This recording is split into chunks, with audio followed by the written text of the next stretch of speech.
Welcome back. 27 minutes after the hour. New reports say the latest ICE crackdown will target Haitians as more than 300,000 lose their temporary protection status, or TPS, with arrests and deportations potentially starting as early as today. The Haitian Times reports officials are expecting about 1,000 deportees per month. NewsNation national correspondent Ryan Bass joins us live from Florida with the latest, which is home to the nation's largest Haitian population. Ryan, good morning. Good morning, Nick. Today marks a major turning point for hundreds of thousands of Haitians across this country because temporary protected status expires after the Supreme Court cleared the way for the Trump administration to basically end this program, which means roughly 300,000 people. So we're talking about the population of, think, Orlando or Cleveland, could be at risk of deportation if they don't have another path to legal status here in the country. And Florida could feel this more than any other state in the entire nation.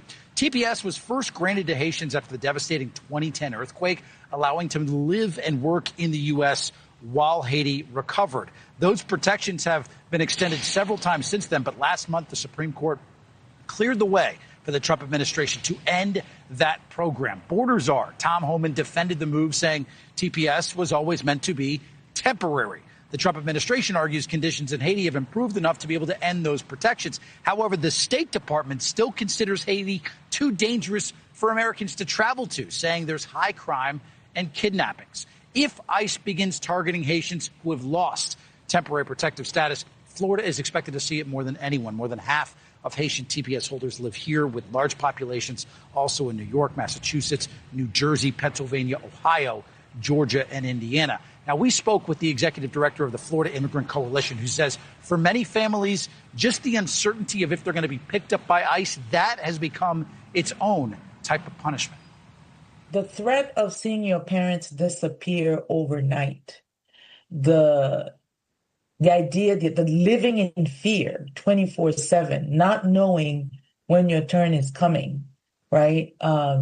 Imagine, I want people to think about The Purge. If somebody has seen the movie The Purge, think about when people are just waiting for their turn to come.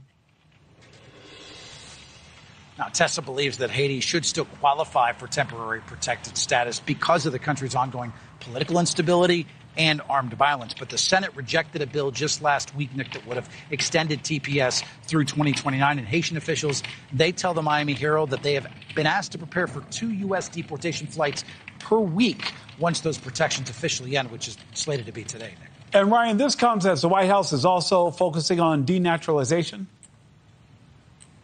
Yeah, that has been a big push by the Trump administration here, ramping up its efforts to strip citizenship from people that they say should have never gotten it to begin with. The Justice Department says it plans to file at least 250 denaturalization cases by October in what would be really the largest push of its kind in modern American history.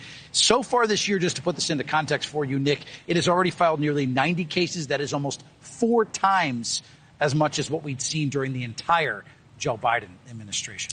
Ryan Bass, live for us from Florida. Ryan, thank you so much. And as that new immigration crackdown gets underway, President Trump will be in Michigan today, focusing on his America First economic agenda. Mr. Trump's visit comes 8 days before Michigan's high-profile primary.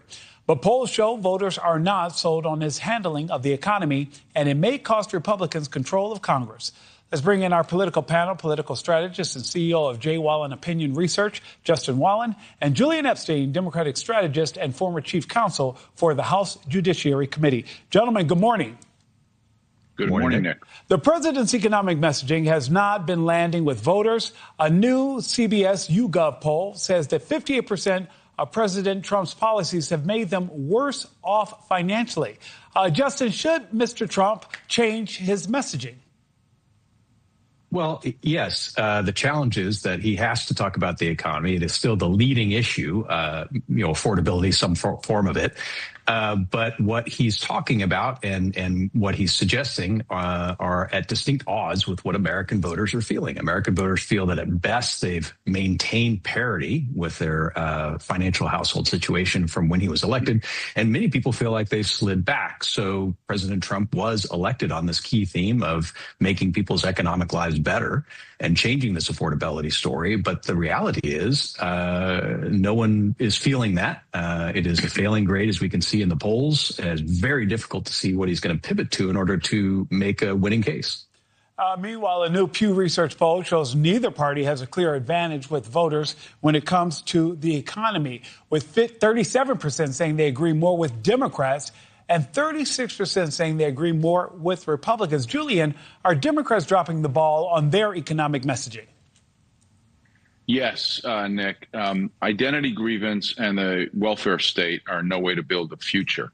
And that's what the Democratic message has been for the better part of this decade. And the Democrats on economic issues and cultural issues are far to the left of the median voter. And what we need is stronger leadership from people like Chuck Schumer and Hakeem Jeffries, who right now are timid, scared of the socialist left. They don't want to take the socialist left on, largely because the socialist left is much more organized and social media. So they really don't want to take that fight on. But what's happening is the party is drifting far to the left and out of the mainstream and out of touch, I think, with the median voter. So while they may pick up a few votes in primaries because you have very low turnout in primaries, the messaging right now, the policy platform of the party increasingly left is bad for the general election. Julian, is that also a reason why maybe Democrats are struggling with fundraising? The infrastructure has faced several severe financial duress and cash shortages, getting heavily out fundraised by the Republicans.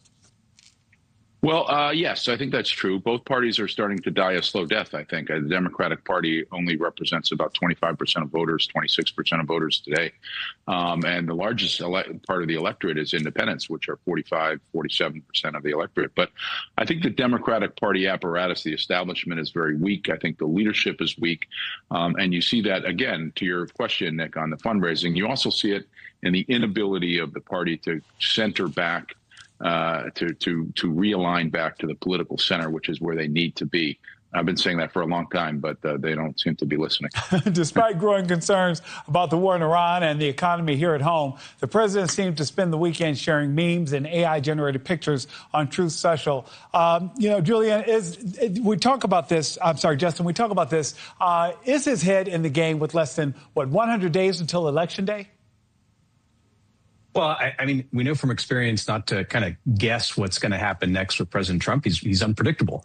And the reality is, in many cases, politically, he's successful. Now, given what he's doing this past weekend, it's hard to see if he's going to pivot towards those things that really matter. Memes and things like this, talking about, election fraud. These are not things that are top of mind to voters. Voters are having an extraordinarily difficult time. And if he's going to have any meaningful positive impact for his party, he's going to have to start talking about these things and illustrating a path forward and a credible story that he's going to make people's lives better. We just haven't seen that yet.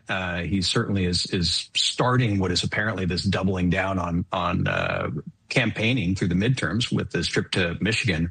But in terms of messaging, we haven't seen anything that remotely aligns with the American voting public. Piggyback on that, Vern, because I want you to finish on that, because there seems to be a drop in excitement among Republicans, among the core base. Mr. Trump is not on the ticket, which usually drives out voters, with reliable voters expressing fatigue or intentions to stay home without him on the ballot. What do Republicans need to do to have a successful midterm?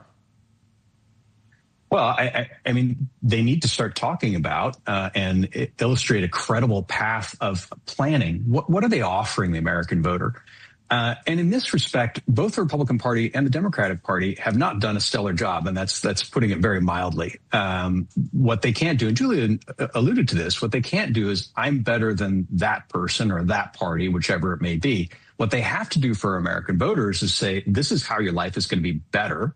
And that has to be something that's believable. And none of that exists really today. There's a lot of just personality rhetoric. There's some ideological rhetoric, but nothing really about this is what's going to make your life better. Julian, I'll give you the last 15 seconds. I agree with Justin. The problem with Donald Trump is, I think there's too much vanity rhetoric.